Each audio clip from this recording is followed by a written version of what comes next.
Joyce Stermer.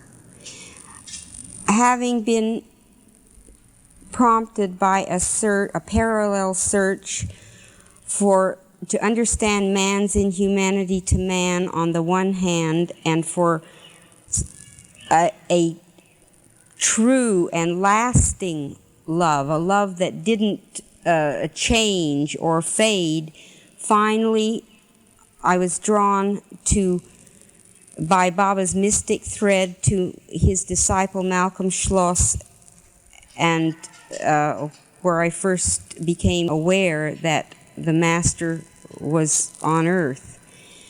This was about 1946, and in 1952, Baba came to America, and we out in the West Coast were awaiting him. We had our appointments ready for our few minutes with Baba, but he did not come at that time because he had this accident in Prague, Oklahoma. There were some at this time who took the initiative and went to meet him at Myrtle Beach, but this did not come to me to do.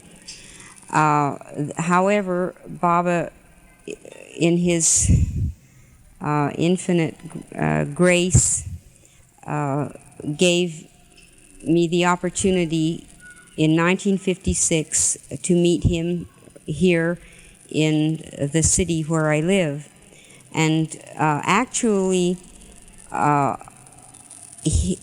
was very strongly aware of a quickening of his presence about 4 months before he actually came here, and it expressed itself in the outpouring of kind of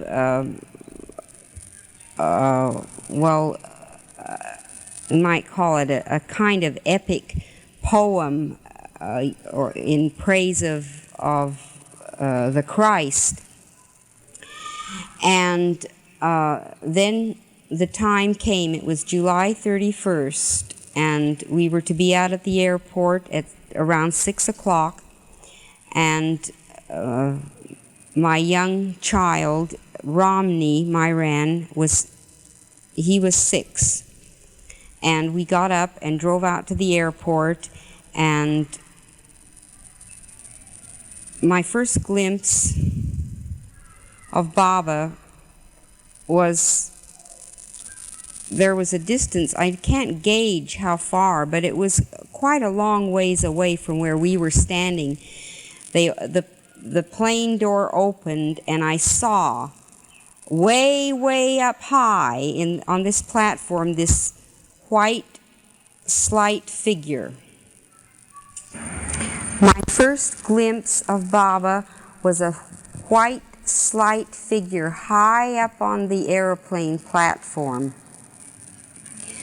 And I remember thinking very awesomely, this is God. Then finally he came down to where the people were gathered, and I saw him more closely. He had his one arm around Hilda Fuchs, the other arm around Dante Cardella, and I watched him walk with the other people from the plane following behind, the whole entourage, and then the people who had gathered here all walking behind him like an entourage. And then they went out to where the buses and the cars and one thing and another were, and then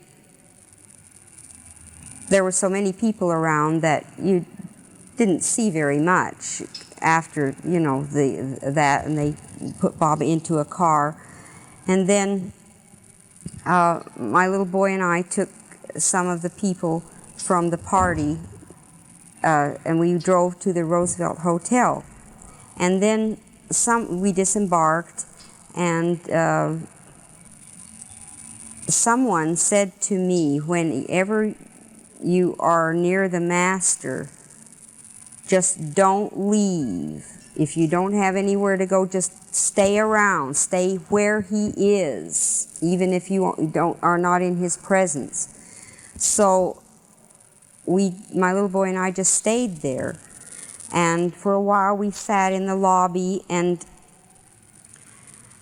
I remember having a feeling of kind of a serenity, kind of a like everything is complete, this is whole, this is where you belong, everything is right. And then a little bit later, I suppose we went out and had some breakfast, I don't remember that, and then a little bit later, up on the mezzanine, I remember seeing Lud Dimphel.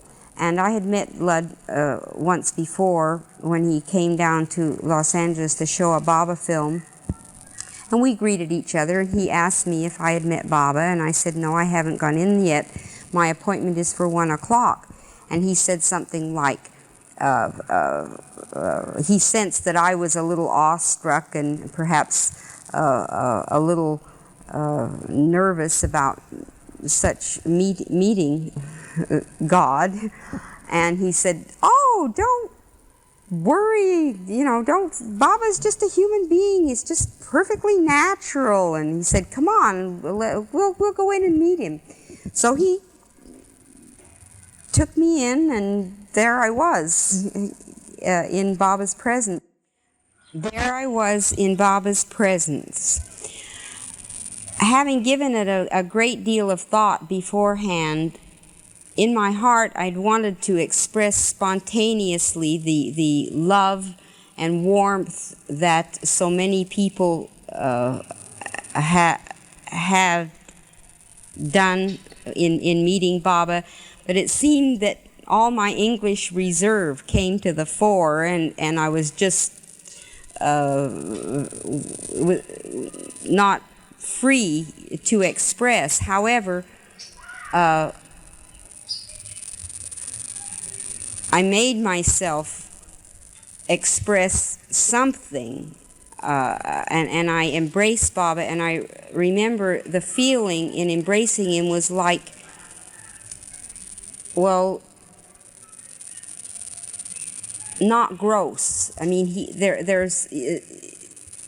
was real, I mean, tangible, but not gross. That is very clear.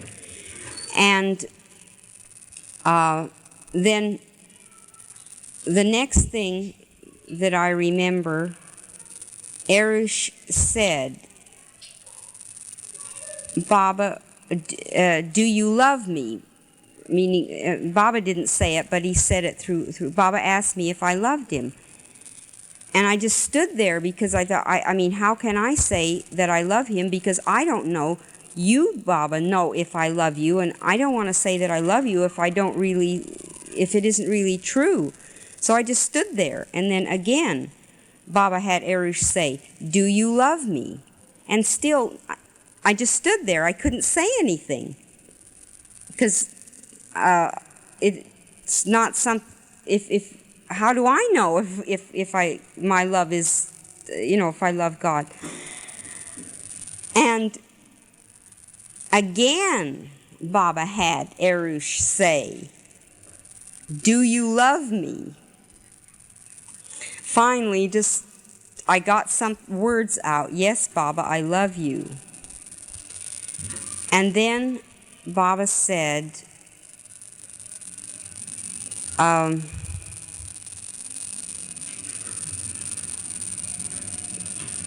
she is very dedicated.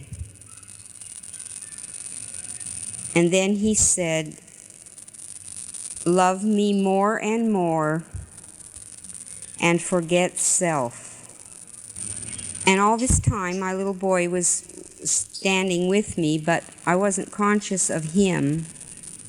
And Baba didn't say anything specifically pointed to the child in my presence at that first meeting.